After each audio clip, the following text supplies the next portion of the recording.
All right, we are here. I am here. And once again, Michael must be keeping everybody late.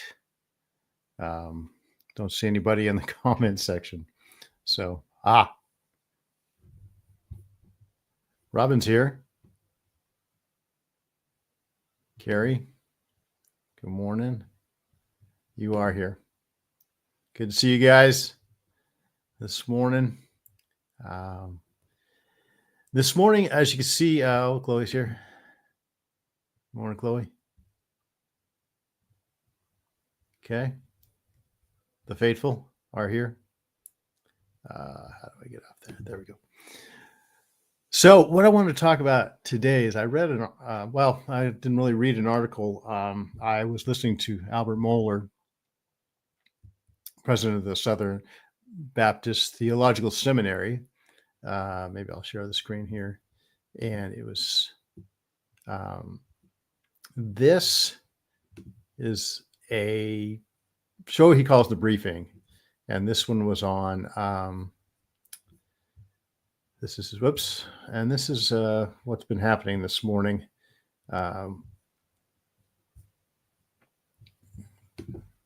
This website keeps jumping back and forth. But what he's talking about here is a generation of young adults that never grows up. And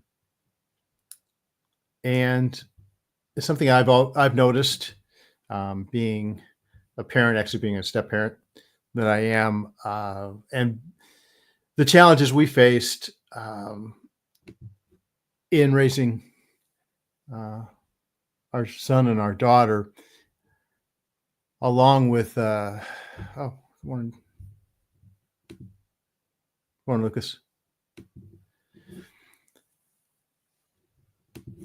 Challenging them, or the challenge of raising them, and not only the challenges that we had between us. Actually, between my wife and I, there were some challenges. Obviously, when being a step parent comes with a whole nother set of challenges.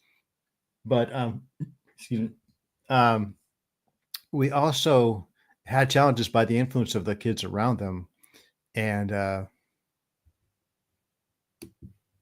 Lucas, are you really super dad? You're just the man we need. So yeah, you guys definitely need to chime in on this subject. If you, I assume most of you have had kids, maybe not, but yeah. So there's this idea of, and this reality of young people not adulting, and that's the term that you hear, and it's a very real thing.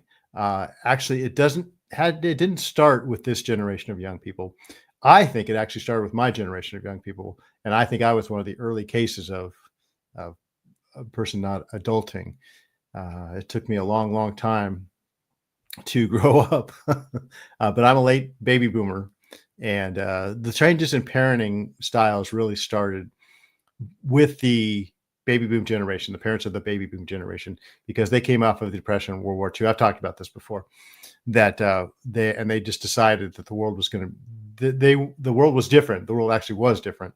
America was resurgent. Technological advances were coming like crazy. Television, I think, was the biggest thing that changed parenting. Television and children going to college. Before that, not a lot of children went to college. In the baby boom generation, a lot of kids went to college. So here's Chloe's got a Bible verse for us. Evil communication corrupt good manners. If your kids associate with the wrong people, you've got big problems. You will become like the people with whom you spend your time. Yeah.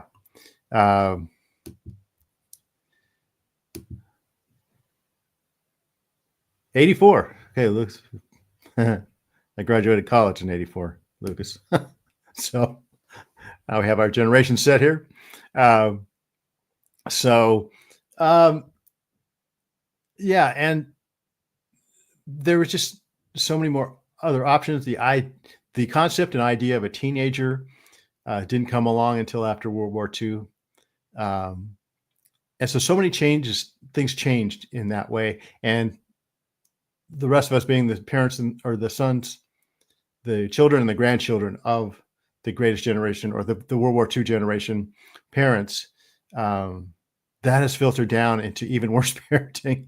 Um, uh, so I think there's a lot of things that go into it. This article talks about the different ways that young people are not becoming adults. They're not getting married, first of all. They're not having children. They're not buying houses. They're choosing to live as basically teenagers for the duration of their, at least their young adulthood. They're living in kind of in communal situations with other people their age, as roommates. And there's some interesting quotes in this article. I'll see if I can bring it up here. And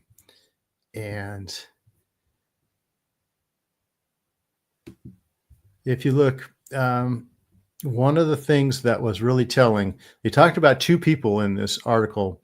One was a young man who lives in New York, and name is Cody.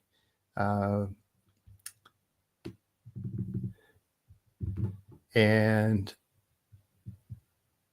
he says his name is Cody. He's identified as a 38-year-old who is single and lives with 3 roommates in Brooklyn. He says it feels like the instructions for how to live a good life don't apply anymore, and nobody has updated them. Okay. Talked about how he lives in metropolitan New York City. He's got a lot of student debt. He's chosen a lifestyle choice that's really expensive. He's making twice as much at the same age as his parents did combined, but real estate options are not available to him in Manhattan. He's living with other 30-something young men in a communal apartment.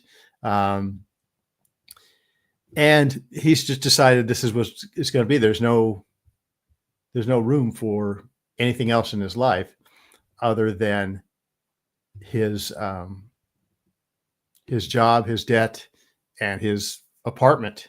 It doesn't seem like he has much more that is available to him. He would if he moved out of New York City, but he wants to be, a lot of these young people want to live in urban environments where everything is right there with them.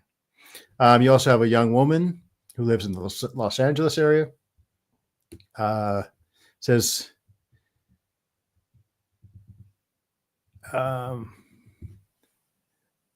it says you also have a young woman cited in the article who lives in the Los Angeles area. She knows her salary will go farther in her hometown of Philadelphia, but she prefers to stay in LA.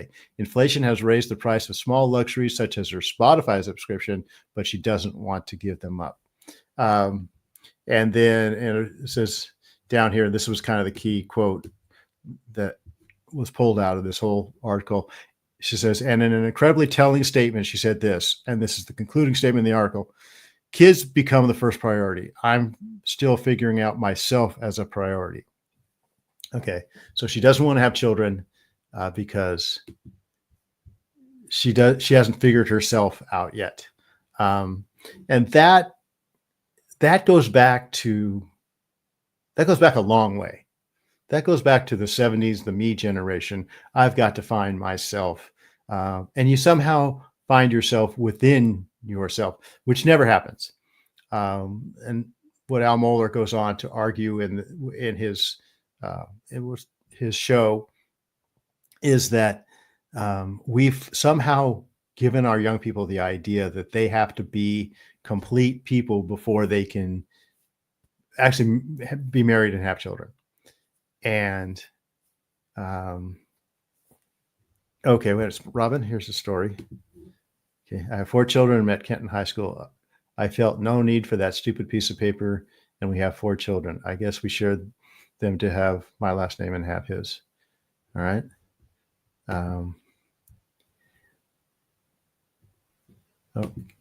Here, I think as a boomer, is that we gave changed things. It's our children that are a mess. We wanted them to have more than we had. It all went downhill from there. Yeah. And that's really, though, I think that started with our parents, because we're both boomers. Our parents wanted that too. And you can't blame them. You can't blame a parent for wanting to do that. You can't blame a parent for not wanting their children to go through the hardships they did, especially our, our generation's parents. They went through the Depression and World War II. Some horrible things happened. My mom used to tell me about it. She said, "Don't ever let anyone tell you the good old days were good. The good old days were horrible." And they wanted to make sure we experienced nothing like they experienced when they were growing up. Well, then it turned around. They couldn't understand why we were completely different people. I used to, anytime I remember when I was young, World War II generation person say, "Oh, well, we didn't have all these things growing up. You guys don't understand what it's like not to have these things. You have all these things." I'm like, "Yes, you made sure we didn't." Don't blame me if I don't understand what it's like to have nothing, because you made sure we had everything. And now we can't possibly have the same values you have, because that life you lived without having anything, and having to survive, and having to be disciplined, and having to work hard, and having to rely on other people, work together, be together as a family. Back then, if you weren't together as a family, you didn't survive. So, you made sure that we knew nothing of this. And now, and that's why when I listen to, whenever there's something online where people are saying, "Hey, if you grew up in the 60s and the 70s, remember drinking out of a water hose, right? Or riding your bike down to the 7-Eleven without a helmet and without telling your parents where you were going." Oh, and then everyone chimes in, "Oh, these kids, they don't know anything about that." I was like, "Yeah, because we raised them not to know anything about that." We were the first helicopter parents, the first bulldozer parents, right?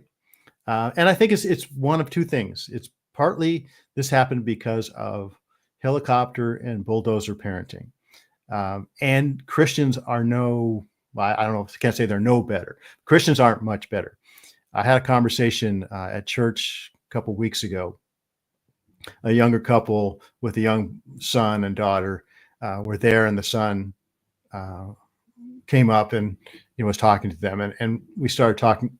I started talking with the dad about his son, and we got into some, how much time it taken or whatever. And I said, and I just it wasn't any interrogation on my part at all. I just mentioned, "Well, do you ever just let him go run,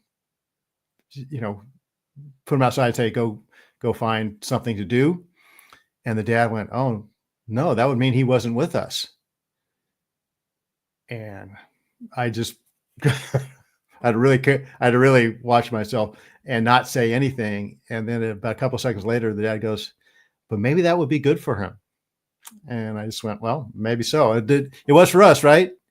And he's like, "Yeah." So there's this thing I see with parents, and I've seen it when we raised our kids. There's just this idea of our kids will not be out of our sight. Our kids will not be out of our influence. We have to be involved in every aspect of our kids' life.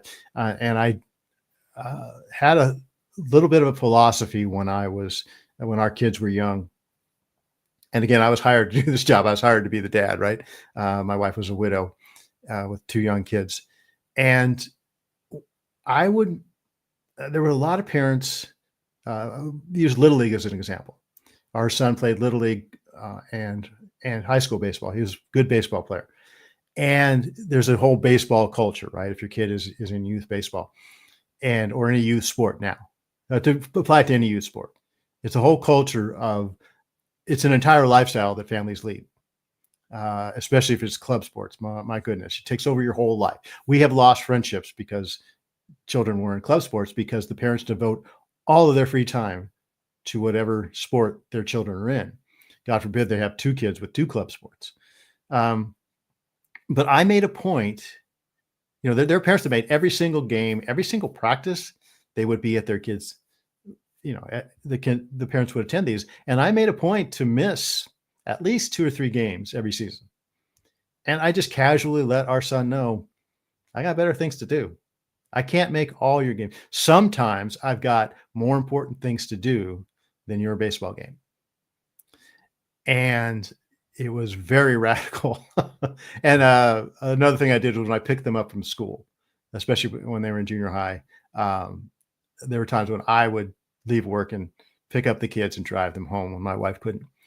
And they would go out and stand on the curb outside of school and wait for me to come by. And I made sure every time I did, I was about 5 minutes late. And oh, they didn't like it. My son, our son especially, was really, man, I'm like, sorry, I don't want to give you the impression that my life revolves around every need you have. And this is what parents do. They let their kids know you are the center of the universe. And I think we're seeing the fruits of that in children growing up thinking it's all about me. And if you think it's all about you, then things like marriage and family and even things like church attendance, civic involvement, things like that, it doesn't foster that. It's not a surprise that this is happening in our society. So there's that, the overprotectiveness of it. And there's also the under parenting of things. On the other side of this, I've also seen lots of parents that weren't involved in their kids' lives at all. All they wanted to give their kids was material possessions. We had children when we first moved in our neighborhood that ate pizza every night. Junior high school kids that ate pizza every night because their parents just didn't have time and they didn't care. And the kids ate pizza in front of the TV set or in front of their screens. And screens are a big deal. One of my favorite stories is my wife and I were at a restaurant once, and we were waiting for for our name to be called, and a family next to us was called before us, and they got up, and the child was on an iPad, the little boy sitting there, and when they got up to walk to the table, the mother took the child's shoulders and guided him through the restaurant as he kept looking at he did not look up from the iPad from the time they sat down, the time they got to the table, and then he probably continued doing that the whole evening. And instead of telling him, get off the iPad, she just kind of guided him through the restaurant because heaven forbid I tell my son to get off the iPad. So there's that too. There's parents that just don't take the time to discipline their kids. And there are so many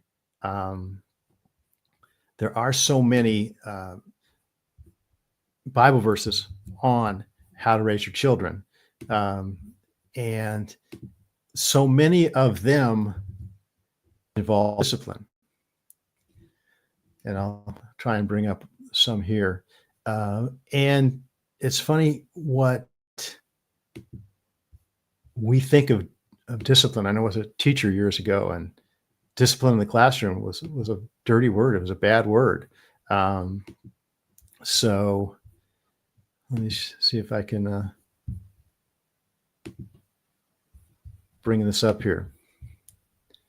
So is there a different way to do this? Nope. At the stage. Okay, it's just going to be with me. All right. So we have Bible verses involved in raising children. Proverbs, train up a child in the way it should go, and even when he's old, he will not depart from it. Proverbs is really the most, where it says the most about raising kids. The rod of reproof gives wisdom, but a child left to himself brings shame on his mother. Proverbs 13:24, whoever spares the rod hates his son, but he who loves him is diligent to discipline him. There's that word right there, discipline, if you can see it. Okay. So it also says, fathers, do not provoke your children lest they become discouraged. Okay. Now listen, it was interesting between Proverbs 29 and Colossians 3:21. Proverbs 21 says, the rod and reproof give wisdom, but a child left to himself is a shame to his mother. Okay. And then in Colossians says, fathers, do not provoke your children lest they be discouraged. And this is where a lot of what I see being the issues between the mother and the father. It certainly was between my wife and I. The father is typically the disciplinarian, and the mother is typically the permissive one. And you have to find a balance between that. But as my friend Dave Murrow says, who wrote Why Men Hate Going to Church, father love has gone out of style. I was talking to a neighbor of ours who's not a Christian, and he has 2 young boys. And he was telling me how crazy he's going because his wife is into the gentle parenting craze now, and she won't discipline the kids at all. And he's just like, it drives me crazy. they're both little savages. They need discipline, but she won't do it. So, but then again, there's also, I've seen people where the mother's the disciplinarian. In Disneyland, dad is a big child and he won't do any discipline. He's as big as a discipline problem as anyone. And I think that's another of the major factors.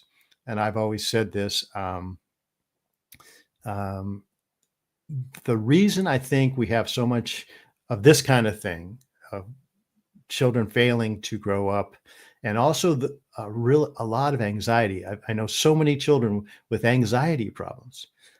It's like an epidemic in our young people, and I think it's because one of the main culprits is that is, as parents, we have not disciplined ourselves.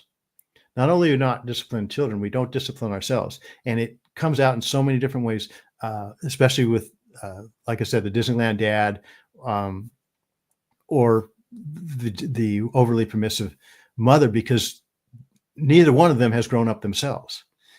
And adults now, parents now, so often are called by their first name. If I had ever called, first of all, I'd ever called my parents by their first name, I'd have been rolling down the stairs, right? And if I'd have ever called our neighbors, if I'd ever called Mr. Blaine as Bob, right? Or, Mr. Bourne, John, or whatever, it would have been the same thing. I'd have been rolling down the stairs. There was this respect thing that was ingrained in us, and we wouldn't even think of it. Now, parents don't want to be called Mr. No, don't call me Mr. Just call me Joel. No, if anyone ever said that to me, I say, okay, I appreciate that, but we're trying to train our children to say Mr. and Mrs., which didn't work, by the way. And like I said, that was something that was ingrained before I came, and it really didn't work. But I think what that does, and it goes into the way we dress, the way we present ourselves, the things we do, especially as men. So many men are they're into their hobbies or they're into their sports. And that's how I know so many Christian parents and dads that have trained their son in all the canon of Star Wars. Okay. They know, that's their big things together. Star Wars, nothing about the Bible, very little about the Bible. Oh no, that's for Sunday school or whatever. But Sunday school doesn't really do that either, because Sunday school is a big playground too. So I think that's why a lot of these kids, first of all, they don't grow up because they haven't seen us grow up. They haven't had that security of the parents being adults. And that creates a lot of anxiety. And also, I forgot what I was going to say, but that's, if they haven't seen that security from us. I got a lot of security by knowing that my dad, first of all, wore a suit and tie every day, and he acted like a man. Okay. And he came home and even smoking a pipe, right? That was a very manly thing to do. He used to, polish his shoes on the front, but whatever it was, right? That gave me a sense of security that my dad was an adult, and that's something that I can aspire to.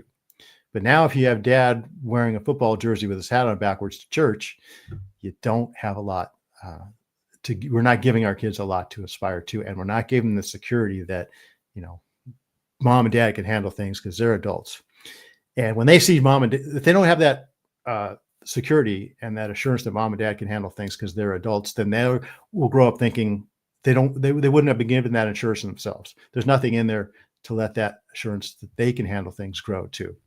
So I think there's a lot of factors in it. I wish I could say that this wasn't a problem with Christian parents and Christian kids, young Christian kids, but I see it in all of our kids' friends, and even our son and daughter are two different on two different levels. One is going into life, heading towards marriage, and the other one is not.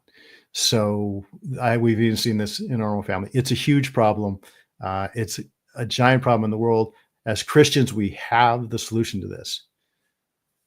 But like my experience with this lovely couple at church and this awesome guy at church who doesn't want to let their son out of their sight. They've got him, under the helicopter, and they're not going to let him go. The thought of letting him go out on his own without them there just didn't enter their mind. And when it did, they thought, oh, that might be better for them. I don't know. I guess I'll see. Maybe I'll check in on them from time to time. Sorry, I kind of left the discussion here. So Lucas, my kids understand yes, sir, no, ma'am. And I play the Bible first thing in the morning every day. You are super dad, Lucas. Good for you. God bless you, man. Robin, he wasn't perfect, but he was my dad from the time I could remember. He was my hero, and I'm glad I was there for him. I love him so much. Okay, there you go. This is how important a dad is. Oh, I'm sorry to hear that. My daughter called me by my first name before she disowned me. This message is intentional disrespect. It is disrespect. It really is. And we don't demand the respect. And so the kids, it's not, I don't know. I don't know what happened there, Chloe. I'm sorry to hear that. But so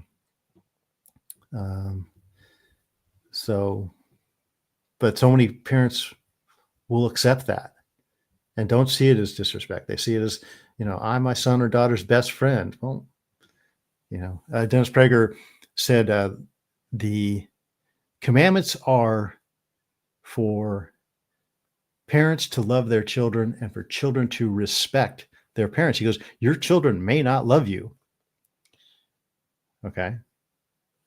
But they have to respect you. Okay. And you are to discipline them. So we just go round and round with this lady that was in our small group in our church, how she thought, if you want respect from your parents, you've got to give respect to them first. And I'm, and I was just like, no, it doesn't go that way. You give discipline to them to you, and they have to respect you. And needless to say, her children are a mess, but yeah.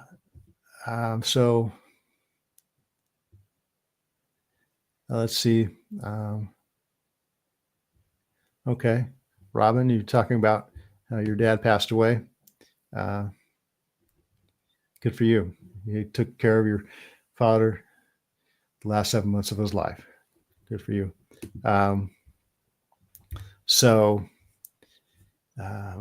Anyways, that's kind of the message. Like I said, I think it has to come from parents first. And it really has to come from the pulpit first and from leadership. Because yes, honor your mother and father that you might have a long life, the only commandment with a blessing. It's exactly it. So that needs to be a bigger part of our teaching, a bigger part of our focus. We can't just assume that because we as Christians have children, that the children are going to grow up in the discipline and admonishment that they need to be. Because a lot of Christian parents are just as insecure and weak on this as a lot of secular Christians. And our kids are dying for it. They are dying for that kind of discipline. And it's a tricky thing. You've got to do it the right way, but you have to do it. And if you mess up and you screw up, you've got to keep trying until you get it right. So that's what I tried to do. And I knew that coming in, it wasn't going to be a popularity contest. And that was the thing that I had to wrap myself around. I may not be popular with my kids, and I'm not. But I have their respect, and it had an effect. And both of them have expressed to me the effect it had on them, that I came in and was willing to be the bad guy, was willing to do the hard work of discipline with them. So my prayer is that takes a hold in the Christian community, and the Christians will raise their kids in the ways of the Lord and the discipline of the Lord. That's it. I'm out of time. I could go on for another hour on this subject. I really could, but I'll let y'all go. Thanks for the comments.